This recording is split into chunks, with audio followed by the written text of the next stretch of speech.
I started teaching here in 2000, and this was my first class. In other words, they were the freshmen. So in a sense, we went through our first 4 years together, and we were yoked together. I mean, Owen and Danny and Stephanie and Jay, I mean, the whole group. So we worked together on shows. We sort of got to know each other. I sort of got to know the lay of the land around here in theater arts and on the SUNY New Paltz campus. We saw what was possible, what was not possible, and I think we all grew together. We were afforded a lot of personal attention, and Danny and I both, we became close at New Paltz, and we both had shared a mentor in Stephen Katsakos, who is a current professor at New Paltz, and someone who I think has done tons to help the theater department as far as making the theater department more open to the rest of the school. I would say that the thing that they taught us to do was they didn't teach us how to act or how to feel about theater. They taught us how to make our own decisions and how to be educated and how to think for ourselves, and that's certainly the most valuable thing that they've given to us.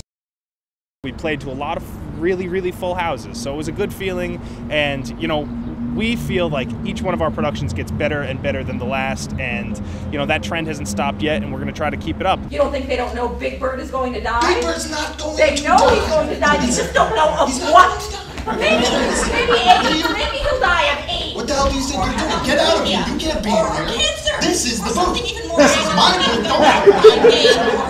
don't come to my booth, come straight to me. Yeah, great. Unfortunately, in New York, there's all these little things that it takes to legitimize your company, and it's like it doesn't matter how many shows you do or how many members you have or how much money you raise. At some point, it's like you gotta get your review in the Times and all these other places. I think getting a review in the New York Times was and is a huge, huge testament to our presence here.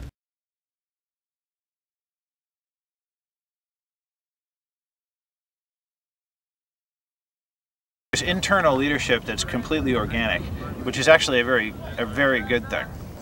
We asked team captain and starting flanker Keith Van Wickler what goals the coach and team set for this season. Focus more on fitness. We noticed, every other team is not necessarily better and more skilled than us, more talented, but just in better shape.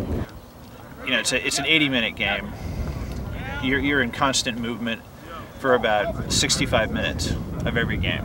Kind of like soccer, except it's also a wrestling match, and you're driving into other players and it's full contact. So I think in the world of international sport, it's probably the most demanding sport there is.